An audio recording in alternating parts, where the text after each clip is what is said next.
Hi, fifth grade artists. Hope you're doing well on this extended break. I am sending this to you because we are all in the middle of working on our 1-point perspective bedroom and we are not finished. I know that many of you have your pieces in the classroom. Some took them home, but for the most part, they're in the classroom.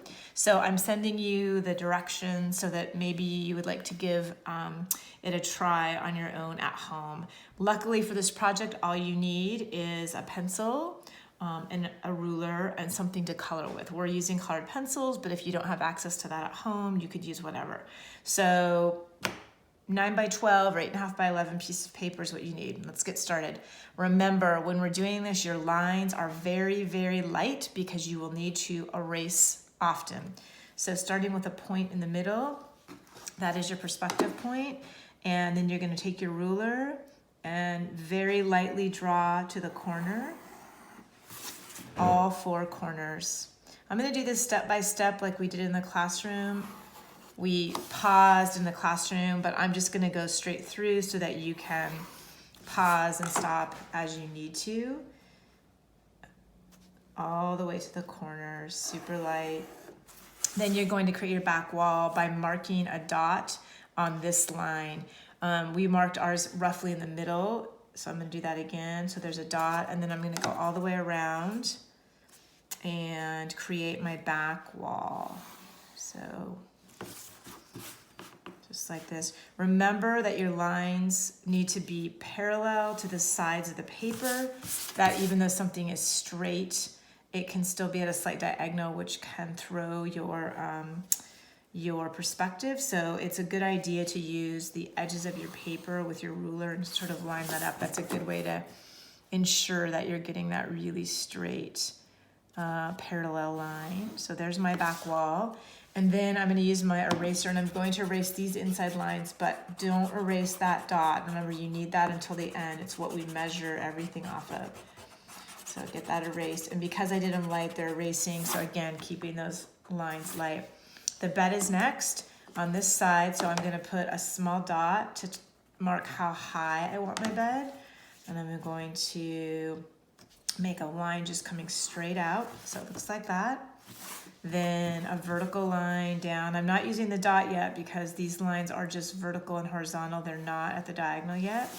Now I'm going to decide how far down my bed is going to go. I'm going to do it about this far, about 2/3. From that dot, I'm going to come out. And then this is my first perspective line. So remember, I'm going to connect this and this. It's going to be a slight diagonal. So in order to do that, I need to line up the dot in the bottom of my bed and then just make that light line. So I don't need any of this. I'm going to erase that. Now I'm going to make my 4 posts. So I'm going to do 1 at each end or corner of the bed. The posts at the top are actually the posts that are your headboard that you've already done. So sometimes I'll just do those over darker just so I have a gauge. Now we're going to close off this area, and I'm going to do that in the same way. I'm going to line up the top of it with my dot, light line, go over here, do the same thing. And as you'll recall, I'm basically creating a rectangular prism. That's your mattress. So I've got that. I'm going to connect the top and the bottom, which is my mattress. And always remember, if these are a little bit off, like in height, you can always go back and adjust. Like honestly, that one's a little bit off. So I'm gonna show you how to do that. I'm just gonna erase it and then line it up so that it's not off. And that's a really easy line to fix, just like that, okay? Now I want to erase the lines I don't need. So don't need this little guy. And then the lines that are inside here, I don't need because if I were looking at my mattress, I wouldn't see those lines. As we talked about in class, you're going to design your bed, but a couple of tricks we spoke about. If you want to make your bed look like there's space underneath, we just did a little, any kind of shape you want, and then you erase that line. Makes it look like there's a place to crawl underneath. You would do the same thing on this side, and to make it really accurate, the top of it would be a perspective line. So I'm doing it like that, and then lining it up with there and erasing. We also talked about how your pillows are the one thing you probably don't want to use your ruler for. So you're going to do really soft lines like a pillow. And then this line would get erased so that it would look like they were lying on your bed. All right, we're moving over to the dresser. Same steps, pretty much, just a little different in order and a couple extra ones. So how tall your dresser will be is up to you. Remember, it should be lower than the perspective dot because proportionally it wouldn't be probably taller than your bed. So I'm gonna put mine right there, and then again, a line out and a line down to make a rectangle. And then I'm going to go down this line and decide how far I want my dresser to come down. I'm going to do mine right about there. So again, I'm making that little marked dot just so that I know where. I'm going to have a line going out, just like that. And now I'm ready for my first perspective line. So I'm going to line my dot in the bottom of my dresser up, making sure I'm getting in the right place, like that. Erase this guy right here. My next line is just a line that's going to go straight up from the dot on this side. So I want this dot to go, or this line rather, to go up almost to the top, not quite, but almost. And then this area from here to here, I've got to close off, and it's a perspective line. So I'm going to line up that dot with my dot in the middle. So it's at a slight diagonal. My next line is just a vertical line from this corner straight up. I'm going to do it almost again to the top of my dresser, but not quite. And then I'm going to connect this and this. It's just a straight line. And again, if you have to make adjustments, like my line's a tiny bit too long right there, so I'm just going to erase it. And then your last line to close this off is the perspective line. So I'm just going to hold it up and close it off. Now, the thing about this dresser to remember is that this is the front and this is the side. So after I get done erasing my interior lines, which I wouldn't really see, I might want to make some drawers, and the drawers would need to be a perspective line. So I'm going to hold it up to my dot in the middle again.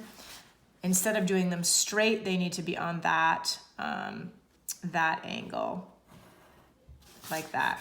So I would also like maybe to make a little area at the bottom, just like I did on my bed, that I'm going to make as a cutout. I could do it like that. And again, it can be any shape. Any items that you're going to put on either wall need to also be with the dot. So let's say we wanted to do a window. We're going to lay it on the dot, and then the bottom, and then the sides are just straight.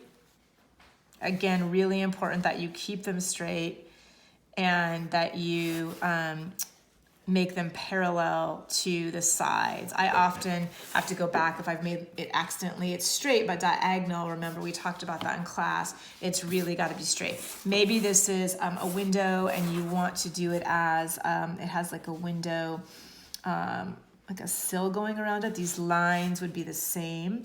If you want this to be a poster or a mirror, it's the same technique, just following that perspective dot. Anything that's going to be on this wall is going to be normal, meaning you don't need to use this line. It's if you're going to do like a bench or a table or a little nightstand, it's just as if you would be looking at it dead on. You could do a light from the ceiling. You could do lights across your room. Think about what you're going to add on the dresser. Think about what your covers might look like. Do you want a rug? Do you want a floor? Those are the fun details that you can add. For finishing it, we Sharpied it. You could use, if you don't have a Sharpie, a fine tip Sharpie, which I don't always have those at home. And so you could use any super thin black marker. You could even use a black ballpoint just to define the lines. One tip would be though, when I go over these lines with the black marker, I will often use my ruler and then go over it with a black line that way, because if I do it just freehand without the ruler, sometimes my really straight lines are not as straight without the ruler. Then colored pencil, and again, we talked about if you're using those to really decide, are the colors going to be dark? Are they going to be light? Don't let the colored pencils be too scratchy. You want it to look like a surface that would be authentic and a real surface. And we also talked about how you might not want to color your ceiling in, that leaving it white really adds to the illusion of walking into a bedroom. So I hope that helps. I hope you enjoy working on this at home. Stay tuned as the weeks go by. I will be adding other projects that you can work on at home. Please feel free to email me if you have any questions. I would love to get your questions and I'm happy to respond.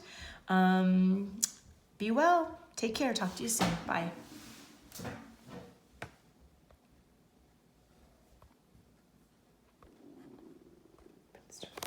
I still recorded though. Yeah.